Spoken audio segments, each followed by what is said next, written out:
না, আমি এখন চিঙ্কিকে বাস্তবে দেখছি। ও স্বপ্ন থেকে বেরিয়ে বাস্তবে আমাকে দেখা দিচ্ছে। আর যেখানেই যাচ্ছি আমি শুধু ওকেই দেখছি। পাভেল ল্যাপটপ থেকে চোখ সরিয়ে পূর্ণ দৃষ্টিতে তাকালো তার দিকে। জাওয়াত দুহাতে মাথা চেপে রেখেছে। প্রতিনিয়ত এক মানসিক যন্ত্রণার শিকার হচ্ছে সে। খাওয়া দাওয়া নেই, ঘুম নেই। রাত জাগার ক্লান্তি তার চোখে মুখে লেপ্টে আছে। চোখ লাল হয়ে আছে তার। মাথা ব্যথা নামক নতুন রোগের শিকার হয়েছে। আগে এই মাথা ব্যথা কালে ভদ্রে হতো, এখন সারাটা ক্ষণ মনে হয় মাথায় কেউ হাতুড়ি পেটাচ্ছে। সব কিছুর উৎস দীপশিখা। দীপশিখাকে সবখানে দেখার অসুখ হয়েছে তার, মারাত্মক অসুখ। প্রথমে ব্যাপারটা হেলুসিনেশন ভেবে গা লাগাচ্ছিল না, কিন্তু ব্যাপারটা হেলুসিনেশনের পর্যায়ে ছাড়িয়ে গেছে। সে যে কোনো মেয়ের মধ্যে দীপশিখাকে দেখে, হুট করে তাকালে চোখ ধাঁধিয়ে যায়। সেই মুখশ্রী, সেই হাসি, মাঝে মধ্যে তার কণ্ঠ কানে বাজে, মিষ্টি কণ্ঠ, যা হা করে তাকিয়ে রয়। মিনিট পাঁচেক পর মস্তিষ্ক কাজ করা শুরু হয়। না, এসব কেবলই তার ভ্রম। ভ্রমখানা এতই মাত্রা ছাড়িয়েছে যে গতকাল একটা মেয়ের হাত ধরে ফেলেছিল সে, একটুর জন্য মার খাওয়া থেকে বেঁচেছে। স্বপ্ন এখন স্বপ্নে সীমাবদ্ধ নয়, বাস্তবেও হানা দিতে শুরু করেছে। এর থেকে তো স্বপ্নই ভালো ছিল। পাবেল সব শুনে বিরস স্বরে বলল, এখন আমি যা বলবো তোর তাতে বিশ্বাস হবে না। তাই বলি, পাগলের ডাক্তার দেখা। পাবনার ডাক্তার ছাড়া কেউ তোকে সমাধান দিতে পারবে না। জাওয়াত কিরমিরিয়ে চোখে তাকালো তার দিকে। পাভেল তার উপেক্ষা করে বলল, তাকে লাভ নেই, আমি ভয় পাই না। আমার বোনকে বিয়ে করবি না? পাভেলের হাত থামলো, ল্যাপটপ ছেড়ে গায়ে গিয়ে দিল চেয়ারে। হতাশ করে বলল, এই এক কারণে তোর পাগলামি সহ্য করছি। নেহাত তোর বোন তোর মতো না, এ কারণে আমাকে নাকে দড়ি দিয়ে ঘোরানোর সুযোগ পাচ্ছিস। নয়তো আমি বুড়ো আঙ্গুল ধরিয়ে দিতাম তোকে। কোথায় আমি আমার সমস্যা বলতে এসেছি আর তুই? পাবেল হতাশ স্বরে বলল, তোর কোনো সমস্যা নেই, যা সমস্যা তোর নিজস্ব তৈরি। বলেছিলাম দীপশিখাকে বিয়ে করে ফেল, শুনিসনি? এখন বোঝ ঠেলা। নিজের স্বার্থে মেয়েটিকে ঠকাবো? বিয়ে কি সামান্য একটা ব্যাপার? সারা জীবন কাউকে ঠকানোর মতো বুকের পাঠা আমার নেই। এখন যদি আমি বলি তুই ওর প্রেমে পড়েছিস, তুই বিশ্বাস করবি না? পাবেলের কথায় মেজাজ তরতর করে বেড়ে গেল। কারোর প্রেমে পড়ে কি এত সহজ?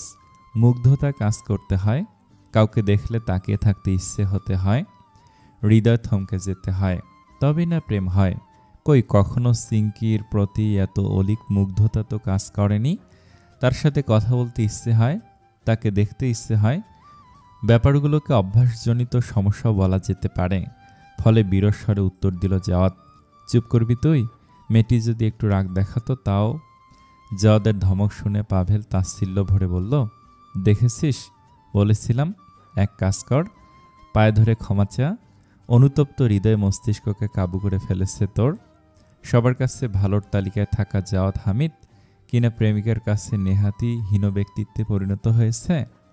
তোর হৃদয় মানতে পারছে না, ওর নীরবতা তোকে আরও কুড়ে খাচ্ছে, তাই এসব ঝামেলা। জাওয়াতের রাগ বাড়ল, সে উঠে দাঁড়ালো। পাভেলের কাছে প্রেম ছাড়া আর কোনো সমাধান নেই। যাওয়ার জন্য পা বাড়াতেই পাভেল বলল, শুনলি না তো গরিবের কথা, বাসি হলে ফলে। বলছি, জং ধরা মস্তিষ্কটা পরিষ্কার কর, দেখবি মনের আর্তনাদ সে শুনতে পাবে। জাওয়াত গা করল না। লিফটের ভেতরে একটি মেয়েকে দেখে থমকালো। পর মুহূর্তে মস্তিষ্ক সিগন্যাল দিল ভ্রম। এখানে দীপশিখা আসবে কি করে?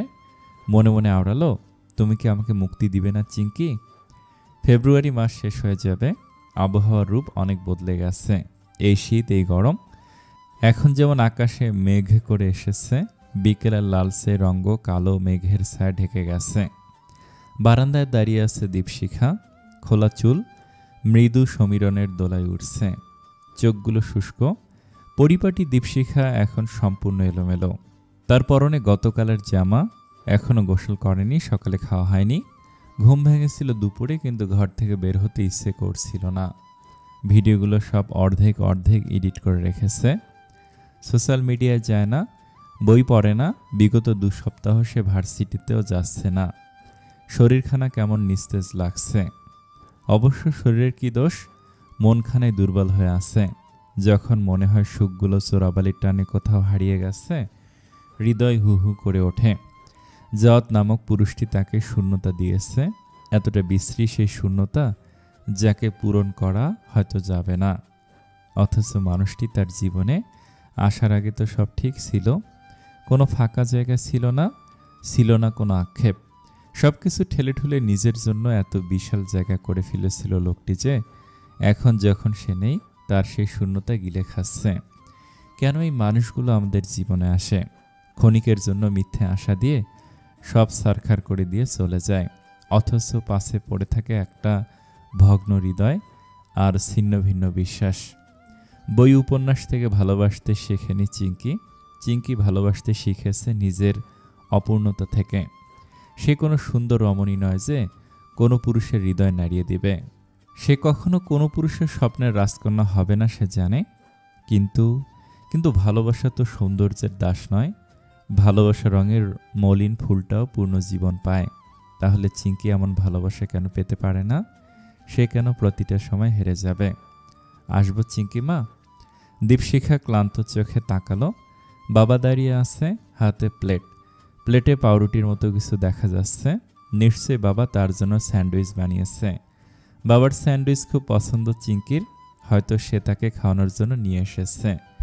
মেয়ের খাওয়া দাওয়া অবহেলা তার ভালো লাগছে না। দীপশিখা মাথা নাড়িয়ে বলল, আসো বাবা, তোমার জন্য আমি চিজ স্যান্ডউইচ বানিয়েছি। টমেটো স্যুপ বানাতাম, কিন্তু নীরু এত চিৎকার করতে শুরু করলো, তার ধারণা আমি তার রান্নাঘরে 12টা বাজাচ্ছি। তোমার মাকে চটিয়ে লাভ নেই, সে এখন তার বোনদের ফোন করছে। সামনের মাসের মধ্যে তোমার জন্য পাত্র বাছাই পরিকল্পনা শুরু করবেন। দীপশিখা দীর্ঘশ্বাস ফেলল। সে জানে নিজের মার জেদ। নিরুপমা কবির বিয়ে ভাঙাটাকে নিজের অহমিকার দেয়ালে চিরের মতো দেখেছেন। মহিলা সর্বদা খুব পারফেকশন পছন্দ করেন, তার জীবনে ব্যর্থতা নামক শব্দ সে পছন্দ করে না। দীপশিখা খুব আস্তে বলল, আমি বিয়ে করতে চাচ্ছি না বাবা। কেন মা? কারণ আমি ওই মানুষটিকে ভুলতে পারছি না। তার সাথে কাটানো মুহূর্ত, তার কণ্ঠ, তার দৃষ্টি, তার কোমলতা, তার বিশ্বাসঘাতকতা, আমি কিছুই ভুলতে পারছি না। আচ্ছা বাবা, প্রেমে এত কষ্ট কেন? দীপশিখার চোখ টলমল করছে। মোস্তফা তার গালে হাত রাখতেই নোনা জলের রেখা গড়িয়ে পড়ল। মেয়েকে কাঁদতে দেখা খুবই কষ্টকর। ভেতরটা উথাল পাথাল করে উঠল যেন। মোস্তফা খুব আলতো হাতে তার অশ্রু মুছে দিল। মৃদু স্বরে বলল, মারে, প্রেম হচ্ছে আবেগের ষড়ঋতু। এখন তোর মনে আবেগের মেঘ পতন হচ্ছে। একটা সময় তুষারপাত হবে, আবার নতুন করে জন্মাবে, ডালপালা ছড়াবে। হয়তো ফুলের নামটা ভিন্ন হবে, কিন্তু প্রণয় পুষ্প ঠিক লালিত হবে। না বাবা, আমি আর কখনো প্রেমে পড়তে পারবো না। দুবার যে কষ্ট সহ্য করেছি, তৃতীয়বার একই কষ্ট সহ্য করার মতো শক্তি আমার নেই। মোস্তফা হাসলেন। মেয়ের মাথায় হাত বুলিয়ে দিতে দিতে বললেন, আমরা খুব অদ্ভুত। যে মানুষটা আমাদের সারখার করে দেয়, তাকে স্মরণ করে আমরা নিজেদের প্রতিনিয়ত পুরাই। অথচ সেই মানুষটি কি কিছু যায় আসে? উত্তর হলো না। সে আমাদের গল্পে, আমাদের পৃথিবীতে কোথাও নেই। অথচ কিছু জঞ্জাল স্মৃতির বোঝায় আমরা নিজেকে নষ্ট করি, নিজের থেকেও তাকে গুরুত্ব দেই যার কাছে আমাদের প্রাধান্য নেই। এই যে তুমি 2 সপ্তাহ নিজেকে আটকে রেখেছ এই বদ্ধ ঘরে, তুমি কি সত্যি ভালো আছো? না, আরও পুরাচ্ছ নিজেকে, আরও নিবিড়ভাবে সেই স্মৃতিগুলোকে আঁকড়ে ধরছ। ভুলতে না চাইলে ভুলতে পারবে না চিঙ্কি মা। আমি এই বদ্ধ জগৎ থেকে বের হই, তবে স্মৃতির তাড়া থেকে রেহাই পাবো। হ্যাঁ পাবে। কালকে তুমি ভার্সিটি যাবে, তোমার কাজ শুরু করবে, নতুন মানুষের সাথে দেখা করবে। যে তোমাকে আঘাত করেছে তাকেই যদি তোমার জীবনের কেন্দ্রবিন্দু বানিয়ে রাখো, তাহলে তুমি নিজেকেই পুরাবে। কেউ আমাদের ভালো নাই বাসতে পারে, তবে সেটার জন্য আমাদের জীবন থেমে যেতে পারে না। চিঙ্কি হাত দিয়ে মুখ ঢাকল, হু হু করে কেঁদে উঠল। মোস্তফা তার মাথায় হাত বুলিয়ে দিচ্ছে। স্যান্ডউইচটা ঠান্ডা হয়ে গেছে, আবার গরম করতে হবে। কলিগদের মধ্যে হুট করে মেজবান খাবার হিড়িক উঠেছে। অফিস শেষে দলবদ্ধ হয়ে তাই এসেছে মেজবান খেতে। জায়গাটা চিঙ্কির টিউশনের বাসার খুব কাছে, 1 গলি পরেই বাসাটা। একবার চিঙ্কির সাথে এখানে আসা হয়েছিল। যাওদের আসার ইচ্ছে ছিল না, কিন্তু ইনচার্জ বগল দাবা করে এনেছে। চিঙ্কির জন্য এই জায়গাগুলো খুব পরিচিত হয়ে গেছে যাওদের, ফলে প্রচুর অস্বস্তি বোধ হচ্ছে। রেস্টুরেন্টে কোনো বড় টেবিল ফাঁকা নেই, ফলে তাদের অপেক্ষা করতে হচ্ছে বাহিরে। বড় টেবিল ফাঁকা হলেই ভেতর থেকে খবর দিবে। জাওয়াত একটা সিগারেট ধরালো। আজকাল সিগারেট খাওয়া একটা বাজে অভ্যাস হয়ে গেছে। মস্তিষ্ক জুড়ে শুধু চিংকির ঘোর, কোনো কিছুতেই মন বসে না। হুটহাট চিংকির সাথে কথা বলতে ইচ্ছে হয়, ভ্রমে নয়, সত্যি সত্যি তাকে দেখতে ইচ্ছে করে। তার কণ্ঠ, তার হাসি সবকিছুই মস্তিষ্ককে বাজেভাবে দখল করে রেখেছে। এই যেমন সামনে একটি মেয়ে হেঁটে যাচ্ছে, জাওয়াদের মনে হচ্ছে এটা চিংকি, কিন্তু সে জানে এটা চিংকি নয়, তার ভ্রম। হুট করে থমকালো সে। না, মেয়েটি সত্যি চিংকি। যা ছুটে গেল, হাত ধরল তার। মেয়েটি অবাক চোখে তাকালো। মেয়েটি সত্যি চিংকি, অথচ তার দৃষ্টিতে সে আগের চাহনি নেই। বড্ড অপরিচিত এই চাহনি। এমন দৃষ্টিতে চিংকি আগেও কখনো তাকে দেখেনি। চিংকি তার হাত ছাড়িয়ে নিয়ে খুব ধীর স্বরে বলল, কিছু বলবেন? জাওয়াদের ঘোর কাটল। অপ্রস্তুত হয়ে গেল সে। অথচ ভ্রমে চিংকিকে দেখলে না জানে কত কথা কণ্ঠে এসে ঠাঁই পায়। বিব্রত বোধ করল জাওয়াত। হৃদয় স্পন্দন বেড়ে গেল। অনেক শব্দ হাতরে মাথা চুলকে শুধালো, কেমন আছো? চিংকি খুব স্বাভাবিক স্বরে বলল, ভালো, তবে এভাবে রাস্তায় হাত ধরবেন না, আসছি। বলেই চিংকি যাওয়ার জন্য তৎপর হলো। জাওয়াদের বুক ধকপক করছে। চিংকির এমন উদাসীন শীতল মনোভাব তাকে ভেতর থেকে খুব দুর্বল করে ফেলল। হীনমন্য ভাবটা বাড়ল। ফলে খানিকটা অপরাধী স্বরে বলল, তুমি আমাকে খুব ঘৃণা করো, তাই না? আপনার কোথাও ভুল হচ্ছে। আমি নিজের ব্যক্তিগত পৃথিবীর মানুষ ছাড়া কারো প্রতি রাগ, ঘৃণা, অভিমান পুষে রাখতে পারি না। আর আপনি আমার পৃথিবীর কেউ নন, জাওয়াত সাহেব। তাই আমার আপনার প্রতি ঘৃণা, রাগ, অভিমান, অভিযোগ কিছুই নেই। আশা করি আপনি আপনার উত্তর পেয়েছেন। আর একটা কথা জাওয়াত সাহেব, আমি চাই না আপনার এবং আমার দেখা হোক। ব্যাপারটা আমার জন্য বিব্রতকর। শান্ত শীতল সারাশিন্যায় স্বর। জাওয়াত স্থবির নয়নে তাকিয়ে রইল। এমন কিছুই তো হবার কথা ছিল, নাকি সে মনে মনে ভিন্ন কিছু পরিকল্পনা করে রেখেছিল? ভেবেছিল মেয়েটি হয়তো সাপসাপান্ত করবে, নয়তো চোখে মুখে তীব্র ঘৃণা নিয়ে তাকাবে, অথবা উজাড় করে দিবে অভিমানের দলামচা করা শব্দগুলো। কিন্তু তেমনটি তো হচ্ছে না। তাদের গল্পটা আবার সূচনাপত্রে যে ঠেকল। না, তার চেয়েও খারাপ। তাদের গল্পটা আর নেই, পাতাগুলো খোয়া গেছে। চিংকি আবার শীতল স্বরে বলল, আশা করি আমাদের আর দেখা হবে না, আসছি। জাওয়াত তার দিকে ব্যথিত নয়নে তাকিয়ে আছে। কি অদ্ভুত যন্ত্রণা! এমন যন্ত্রণা তো কখনো হয়নি। ভেতরটা চুরমার হয়ে যাচ্ছে। নিঃশ্বাস নিতে কষ্ট হচ্ছে, হাঁসফাঁস লাগছে, খুব কষ্ট হচ্ছে। চোখ জ্বলছে, অন্তঃস্থল পুড়ছে। তার দীর্ঘশ্বাসটুকু স্যাঁতস্যাঁতে হয়ে গেছে। অদ্ভুত বিষাদ তাকে চেপে ধরেছে। অথচ দুঃখ পাবার তো কিছু নেই। চিংকি তাকে নিজের জীবন থেকে বাতিল করে দিবে, এটাই কি হবার কথা নয়? বরং এজন্যই তো বিয়েটা ভাঙা। তাহলে কেন এতটা অসহ্য লাগছে? চিংকি দাঁড়ায় নিয়ে সে চলে যাচ্ছে। একটা সময় ভিড়ের মধ্যে মেয়েটি মিলিয়ে গেল। তার ক্রিম কালারের ওড়নাটাও মিশে গেল। জাওয়াত এখনো দাঁড়িয়ে আছে। তাকে ডাকছে তার কলিগরা, কিন্তু কানে আসছে না কিছুই। অনেকটা হেঁটে সামনে এসে ধপ করে হাঁটু ভাঁজ করে বসে পড়ল চিংকি। তার চোখ থেকে অশ্রুরা বেসামালভাবে গড়াচ্ছে। ভেবেছিল নিজেকে গুছিয়ে নিয়েছে, ভুল ভেবেছে। তার হৃদয় এখনো মানুষটাকে ভোলেনি। এখন তার ভাবনাগুলো স্যাঁতস্যাঁতে হৃদয়ে আগলে রেখেছে। তাই তো তার দেয়া আঘাতে সে কষ্ট পাচ্ছে। নিজেকে শক্ত রাখার নাটক করেছে মাত্র, যেন ওই মানুষটি তাকে দুর্বল না ভাবে, তাই কঠিন আদলে ছিল। কিন্তু এখন যখন তার দৃষ্টিসীমার বাইরে চলে এসেছে, পা কাঁপছে, শিরা উপশিরায় এক বেদনা স্রোত বইছে, যেন নিজের বেহায়া হৃদয়টাকে খুব করে গালমন্দ করতে ইচ্ছে করছে। এত অপমানের পর কেন যে বারে বারে দুর্বল হচ্ছে?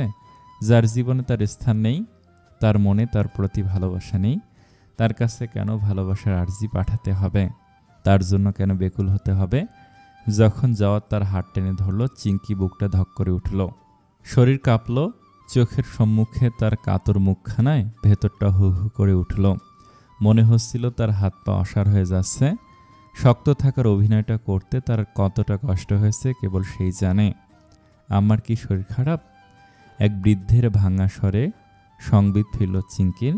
ফ্যালফাল করে চাইল সে। বৃদ্ধ চিন্তিত স্বরে শুধালো, রিকশা যাবেন? চিংকি চোখ মুছল। মাথা নাড়িয়ে না জানালো, তারপর উঠে দাঁড়ালো। মন্থর গতিতে হাঁটতে লাগলো সে। নিজেকে গুড়িয়ে দিলেও হয়তো এই যন্ত্রণা থেকে মুক্তি নেই। হৃদয়ে চিরকালটা এই যন্ত্রণা রয়েই যাবে। ফাল্গুনের আগমনে ইট পাথরের শহর থেকে শীত বিদায় নেওয়ার পথে তীব্র গরম হানা দিল। মারাত্মক গরম, সূর্যের দাবদাহে নগরবাসী হাঁপিয়ে উঠেছিল। ঠিক তখনই পশ্চিম দিকে কালো মেঘেদের অনশন ঘটল। অভিমানী কিশোরীর মতো তারা চোখ মুখ অন্ধকার করে জড়ো হলো যেন। আকাশের রং পাল্টালো।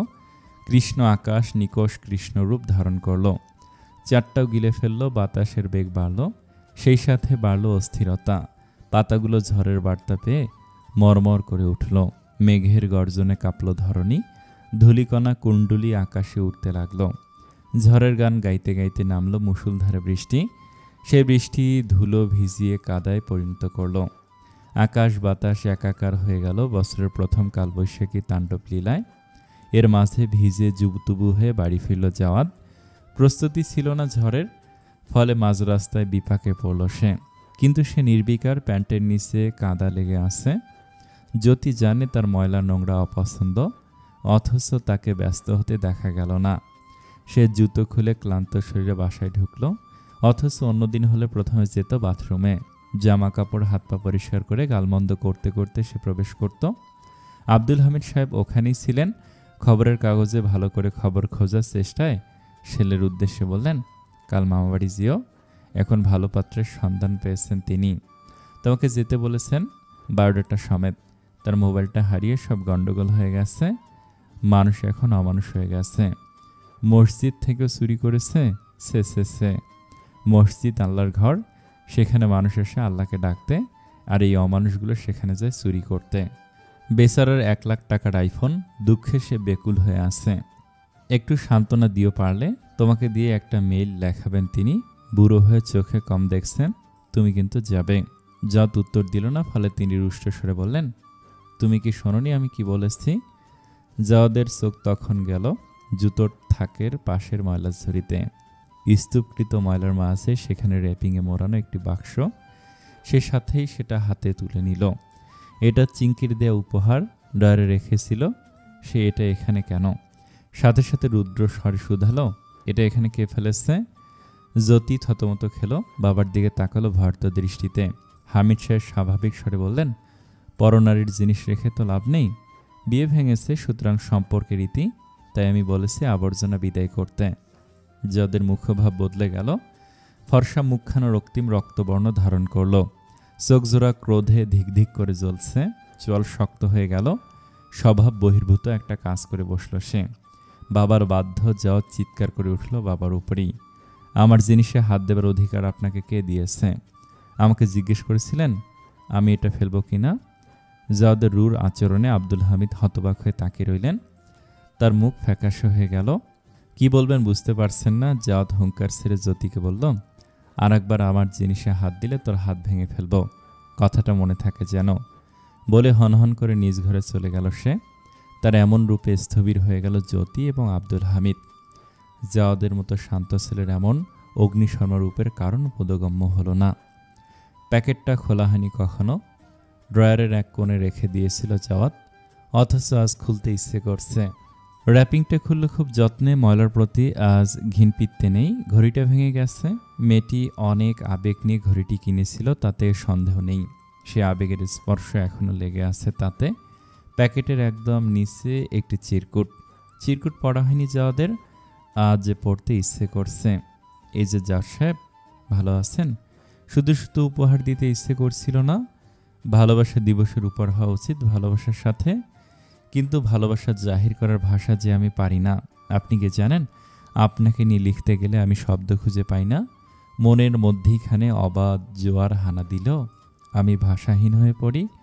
আমি এখন শব্দ হাতড়াচ্ছি। কি যন্ত্রণা দেখুন তো। মনের কথা বলতে এত জ্বালা, জানা থাকলে এসবে নিজেকে আটকাতাম না। অবশ্য আমি কিন্তু নিজে থেকে এসবে জড়াইনি, এমনি এমনি সব হয়ে গেল। বুঝতেই পারলাম না। নিজেকে শতবার আটকাতে চাইলাম, পারলাম না। আমার নির্লজ্জ চোখখানা আপনার দিকে তাকিয়ে রয়। মনে হয় সময় থেমে যাক, আমি তাকিয়ে থাকি, এই দেখার যেন শেষ না হয়। আমি একদম আপনার প্রেমে পড়তে চাইনি, বুঝলেন? কিন্তু 6 বছর আগের কিশোরীকে কড়া শাসনে রাখলেও এই অসহ্য বেসামাল মনকে কি করে শাসন করি? আবার মুখ থুবড়ে আপনার প্রেমে পড়লাম। এই প্রেমে পড়া বিষয়টা পৃথিবীর সবচাইতে সুন্দর এবং কুৎসিত একটা অনুভূতি, জানেন তো? সুন্দর কারণ আমার মনে হয় কেউ যেন হুট করে আমার নির্জীব জীবনে এক কৌটা রং ঢেলে দিয়েছে। আর কুৎসিত কারণ আমি মন এবং মস্তিষ্কে আপনার একচ্ছত্ব অধিকার হয়ে গেছে। কি যন্ত্রণা বলুন তো? এই মিষ্টি যন্ত্রণা থেকে অবশ্য আমি মুক্তি চাই না, কারণ আমি চাই এই ধলা গরুটা শুধু আমারই থাক। প্রেম নামক নীলবিষ আমি সেবন করেছি জজ সাহেব, এর প্রতিষেধক কেবল আপনি। কি বোকা বোকা কথা, অথচ এটাই সত্যি। জানেন, আমি যখন আপনাকে এসব বোকা বোকা কথা লিখছি, আমি একই সাথে কাঁদছি এবং হাসছি। কাঁদছি কারণ আমার হৃদয়ে ভার হয়ে আসছে, তীব্র যন্ত্রণা অনুভূত হচ্ছে। মনে হচ্ছে আপনি যদি এই চিঠিটাকে অবজ্ঞা করেন, আমি হয়তো ভেঙে গুড়িয়ে যাব। আর হাসছি কারণ আমার নিজেকে উন্মাদ লাগছে, ভীষণ উন্মাদ। আচ্ছা জজ সাহেব, প্রেমে পড়লে কি মানুষ পাগল হয়ে যায়? আমি কি পাগল হয়ে গেছি? কি সাংঘাতিক বলুন, শেষমেশ কিনা একটা পাগলের সাথে আপনাকে ঘর করতে হবে। ইস, আপনার জন্য দুঃখ হচ্ছে। অবশ্য আমার কাছে একটা উপায় আছে। যেমন বিষে বিষে বিষক্ষয়, তেমনি পাগলে পাগলে পাগলামি ক্ষয়। আপনিও যদি আমার মতো পাগল হয়ে যান, তাহলে আমাদের সংসার জীবন সুন্দর হয়ে যাবে। কি জাওয়াত সাহেব, হবেন নাকি আমার জন্য পাগল? জাওয়াদের গা এলিয়ে দিল, হাতখানা চোখের ওপর রেখে আনমনে বলল, আমি হয়তো সত্যি পাগল হয়ে গেছি। জাওয়াদের মামির আজ মন ভালো নেই। মন খারাপ থাকলে তার রান্নাবান্না করতে ইচ্ছে হয় না।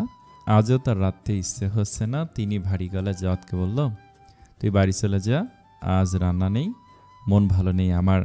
আমি তো খেতে আসিনি, কাজে এসেছি। কিন্তু আপনার মন ভালো নেই কেন মামি? মামি নাক টেনে টেনে বললেন, জানিস, পরা বাবাকে পুলিশ ধরে নিয়ে গেছে, বলেছে সে নাকি ঠক। কত বড় বেকুবের দল ভাব, গজব পড়বে দেখিস ওদের ওপর।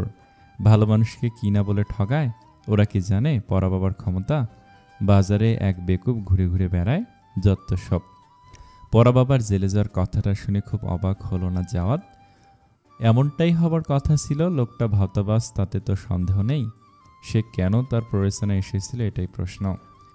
তার মতো যৌক্তিক পুরুষ কিনা স্বপ্ন থেকে বাঁচতে তার শরণাপন্ন হয়েছে। হাস্যকর, নেহাতি হাস্যকর। কি না করেছে লোকটির কথা মতো। কাউকে বললে সে নির্ঘাত তাকে মাথা খারাপ উপাধি দিয়ে দিবে। কিন্তু কিছু প্রশ্ন রয়েই গেছে, সেই উত্তরগুলো পড়া বাবাই দিতে পারবে। ফলে মামিকে শুধালো, উনি কোন থানায় আছেন মামি? মোহাম্মদপুর থানার সামনে দাঁড়িয়ে আছে জাওয়াত। মনটা খসখস করছে। সে এখানে কেন এসেছে? সে কি বিশ্বাস করছে পরা বাবা তার অস্বাভাবিক মনস্থিতিকে শান্ত করতে পারবে? সে কি অন্ধবিশ্বাসী হয়ে যাচ্ছে? আজকাল মনটা খুব দুর্বল হয়ে আছে তার। এক তীব্র অচেনা অনুভূতি তাকে কাবু করে ফেলেছে। এই অনুভূতির নামটা তার জানা নেই, তবে অনুভূতির উৎস চিঙ্কি। অদ্ভুত ব্যাপার ঘটেছে। গত পরশু সে চিঙ্কির কলেজে গেছে দূর থেকে চিঙ্কিকে দেখতে। চিঙ্কিকে দেখতেই সে ছুটে লুকিয়ে গেছে। হৃদয় বেসামালভাবে স্পন্দিত হচ্ছিল, নিঃশ্বাস ভারী হয়ে যাচ্ছিল। মনে হচ্ছিল এখনই বুকের খাঁচা থেকে বেরিয়ে যাবে হৃদয়। কি অদ্ভুত! থানার লকআপে বন্দি পড়া বাবা, তার মুখে ক্লেশের চিহ্ন নেই। হাফ প্যান্ট পরিহিত মানুষটির পায়ের ওপর পা তুলে চাটাই শুয়ে আছে। তার মুরিদ এখন লকআপের বাকি আসামি। জাওয়াত যেতে সে চোখ বন্ধ অবস্থাতেই শুধালো, ভালো আছো জাওয়াত? তোমাকে দেখতে বড় ইচ্ছে করছিল। জাওয়াত স্থির নয়নে তাকিয়ে আছে পরা বাবার দিকে। পরা বাবার এমন অদ্ভুত কথা বলেন, তিনি অপর মানুষটিকে চমকে দিতে চান। এটাই তার ব্যবসা। ফলে চোখ বন্ধ করে তার আগমন অনুমান করা খুব কঠিন কাজ নয়। জাওয়াত ছেলের সামনে চুপ করে দাঁড়িয়ে রইল। পরা বাবা চোখ মেলে চাইলেন। তার মুখে সেই স্মিত হাসি। তার আন্দাজ লেগে গেছে বলেই কি এত আনন্দিত? বোঝা গেল না। তিনি উঠে বসলেন। জেলেও তার মুরিদের অভাব নেই। ওই ছেলের অন্য কয়েদি তার চটি এগিয়ে দিল। সে তাতে পা গলিয়ে ধীর গতিতে এগিয়ে এলেন। সামনাসামনি দাঁড়ালো জাওয়াত। জাওয়াতের দৃষ্টি তীক্ষ্ণ হলো। পরা বাবা স্বাভাবিক স্বরে বললেন, তোমার মামি কেমন আছেন? ওনাকে বলো চিন্তা না করতে, আমি চলে আসব খুব দ্রুত। এটা কাইন্ড অফ ভ্যাকেশন আমার জন্য। জেলে বসে ভাওতাবাজি বাদ দিতে পারলেন না? পরা বাবা রহস্য করে হাসলেন। যেন খুব মজার কথা বলেছে জাওয়াত। জাওয়াদের কপালে চিন্তার ভাঁজ, ভুরু কুঞ্চিত হলো। জেলে থেকেও একটা মানুষ এত স্বাভাবিক কি করে থাকে? পরা বাবা তাকে অবাক করে কনস্টেবলকে বলল, ভাইজান একটু বের হব, দম বন্ধ লাগছে, একটু হাওয়া খাবো। কনস্টেবল তার পান খাওয়া দাঁত বের করে বলল, বাবাজি যে কি বলেন, অনুরোধ না হুকুম করেন। না না, আমি অন্যায় করি না। জাওয়াতকে অবাক করে দিয়ে তার ছেলের দরজা খুলে দিল কনস্টেবল। পরবা বের হলেন, হাত পা টানা দিলেন, হাসি মুখে জাওয়াতকে বললেন, চলো একটু হেঁটে আসি। পুলিশ স্টেশনের পেছনে বিশাল জায়গা, একদম শেষ প্রান্তে একটি কৃষ্ণচূড়া গাছ আছে, লাল রঙে নুয়ে গেছে গাছের ডালপালা। কি চমৎকার লাগছে রক্তাক্ত গাছটা, নীল আকাশের নিচে রক্তাক্ত কৃষ্ণচূড়া। পরবাবা সে গাছের নিচে হেলান দিলেন, একটা বেনসন সিগারেট ধরালেন। অঙ্গভঙ্গি মুখভাব দেখে মনে হচ্ছে এই কৃষ্ণচূড়া গাছের নিচে দাঁড়িয়ে সিগারেট ধরানো তার রোজকার ব্যাপার। একজন জেলের কয়েদি এত স্বাভাবিক ভঙ্গিতে সিগারেট টানছে যেন কিছুই হয়নি। অবশ্য কনস্টেবল আচরণ দেখে জাওয়াত অনুমান করেছে জেলে জামাই আদরি পাচ্ছে মহাশয়। দু আঙ্গুলের ফাঁকে জ্বলন্ত সিগারেট, কুণ্ডলিত ধোঁয়া মিশে যাচ্ছে সমীরণে। জাওয়াত ক্রুদ্ধ নয়নে তার দিকে তাকিয়ে আছে। একটা মানুষ দিনের পর দিন অতি প্রাকৃতিক ভং ধরে মানুষকে ঠকাচ্ছে। মানুষ অন্ধভাবে তাকে বিশ্বাস করছে, তাকে পীর মুরিদ ভাবছে, তার কাছে সাহায্য চাচ্ছে। পরা বাবা ধোয়া ছেড়ে বললেন, কি দেখছো? দেখছি একটি মানুষ কতটা জানোয়ার হয়, অন্য মানুষকে ঠকেও কতটা স্বাভাবিক চিত্তে দাঁড়িয়ে সিগারেট টানতে পারে। আমি মোটেই মানুষকে ঠকাই না, আমি তাদের সাহায্য করি, ভুংভাং বুঝিয়ে মানুষের টাকা হাতানোর সাহায্য। তুমি কি স্বপ্ন থেকে পরিত্রাণ পাওনি জাওয়াত? তাচ্ছিল্য করে শুধালেন পরা বাবা। জাওয়াত একটু থমকালো। পরা বাবা সিগারেটে টান দিলেন, স্মিত হাসি অক্ষত রেখে বললেন, তুমি স্বপ্ন থেকে পরিত্রাণ পেয়ে এখন বাস্তব জীবনে তাকে দেখছ, প্রতিনিয়ত দেখছ, অন্যের মাঝে তাকে দেখছ, আবার মাঝে মাঝে নিজের ইচ্ছেতেও তাকে দেখছ। কি ভুল বললাম? যা সুচালো নয়নে তার পানে চেয়ে রয়েছে। পরা বাবা সিগারেট এগিয়ে বললেন, খাবে? না। রাগ করছো কেন? আপনি এত কিছু জানেন কি করে? বলবেন না আপনার আধ্যাত্মিক শক্তি আছে? নেই তো। পরা বাবা আবার রহস্য করে হাসলেন। লোকটির হাসি বিশ্রী, মেকি হাসি, মানুষকে চমকে দিতেই এই ঘন ঘন হাসির ঢং। পরা বাবা তার সিগারেট শেষ করলেন, ফিল্টার পিষলেন স্যান্ডেল দিয়ে, তারপর বললেন, তোমার কি মনে হয় আমি কি একজন ঠক? সে তো বটেই। আর জাওয়াত উত্তর দিল না। পরা বাবা তার দিকে চাইলেন। জাওয়াদের মুখে চোখে ক্ষিপ্রতা কমে কৌতূহল ফুটে উঠেছে। পরা বাবা আকাশের দিকে তাকিয়ে ধীর কণ্ঠে জানল, মানুষের সমস্যা কি জানো? তারা সব কিছুর সমাধান খোঁজে, বিপদ আপদ দুঃখ জীর্ণতা ব্যাপারগুলোকে তারা মোকাবেলা করতে চায় না, চায় শুধু পরিত্রাণ। আমিও তাদের পরিত্রাণ দেই, বিনিময়ে একটু পারিশ্রমিক নেই। এটা দোষের কিছু না নিশ্চয়ই, আমি তো খুন করছি না, শুধু তাদের বিশ্বাসের সাহায্য নিচ্ছি। আপনি এত কিছু কি করে বলতে পারেন? Trick, mind reading, manipulation, body language observation, logic. ওহে ছোকরা, আমি সাইকোলজি নিয়ে পড়াশোনা করেছি, প্যারাসাইকোলজির ওপর কাজ করেছি। এই দেশে এসব কিছুর মূল্য নেই, চাকরি নেই। টাকার অভাবে যখন ট্রেন স্টেশনে ঘুমাতাম তখন আমার মাথায় বুদ্ধি এসেছে। ওখানে একজন তাবিজ দিত, মানুষ সেই তাবিজ কিনত আর বলতো আমি সফল হলে আপনাকে খুশি করে দেব। সেখান থেকে এই ব্যবসা। আর ওই ডিম আর চুল, ওগুলো ট্রিক্স ছিল, আসল ডিম নয় ওগুলো। আমাকে এগুলো বললেন কেন? পরাবাব হাসতে হাসতে বললেন, কারণ তুমি বাজারের শ্রেষ্ঠ বোকা, তাই বলছি, নয়তো কেউ নিজের মনের অনুভূতি বুঝতে পারে না। জাওয়াত তার দিকে তাকিয়ে রইল, কি বলছেন উনি?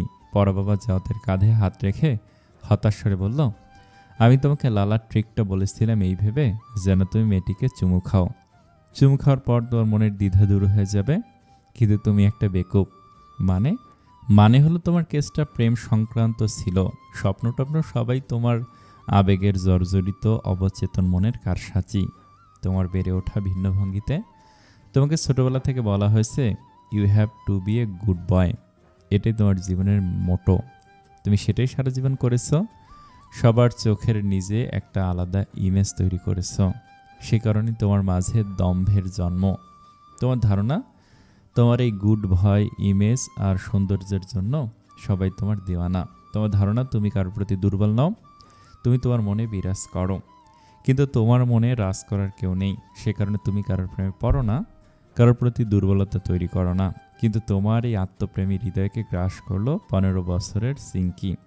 রোজালিল্ড কার্টরাইটের মতে আমাদের স্বপ্ন হচ্ছে অবচেতন মনের আবেগজনিত অভিজ্ঞতাকে প্রক্রিয়া করতে সাহায্য করে। তুমি যখন প্রথম চিঙ্কি মেয়েটাকে নিয়ে বিয়ের স্বপ্ন দেখেছিলে, সেটা ছিল তোমার অবচেতন মনের আবেগ। অবচেতন মন একটা রহস্যের খনি। সে হুটহাট খেলা খেলে, খেলা বলতে সে মজা পায়। চেতন মনকে আমরা শাসন করতে পারি না, বাধা দিতে পারি, কিন্তু অবচেতনকে নয়। তোমার বাবা যখন তোমার বিয়ে নিয়ে উঠে পড়ে লাগলো, তখন তোমার অবচেতন মন চিঙ্কিকে অঙ্কন করলো, তার সাথে বিয়ের একটি স্বপ্ন দেখালো। এটার অবশ্য কোনো সঠিক ব্যাখ্যা আমি দাঁড় করাতে পারিনি। আমার ধারণা চিঙ্কি প্রথম রমণী ছিল যার সাথে তুমি খারাপ আচরণ করেছিলে। অবচেতন মনে সেই স্মৃতিটার জন্য অপরাধবোধ সৃষ্টি হয়েছে। সেই অপরাধবোধ থেকেই তোমার অবচেতন মন তোমাকে এই স্বপ্ন দেখিয়েছে। স্বপ্নে তোমাকে চিঙ্কি বলেছে সে তোমার থেকে বদলা নিবে, তুমি ভয় পেয়ে গেলে। এটাকে মুড কনগ্রিয়েটি ইফেক্ট বলে। ভয়ভীতি থেকে মানসিক অবস্থার অধঃপতন, সে থেকে তোমার বাস্তব জীবনে তার প্রভাব। তোমার প্রেমিকার সাথে ব্রেকআপটা আগেই হতো, কিন্তু স্বপ্ন দেখার পরদিন হয়েছে বলে তুমি মেনে নিয়েছো সেটা স্বপ্নের জন্য হয়েছে। বাকি ঘটনাগুলো তেমন।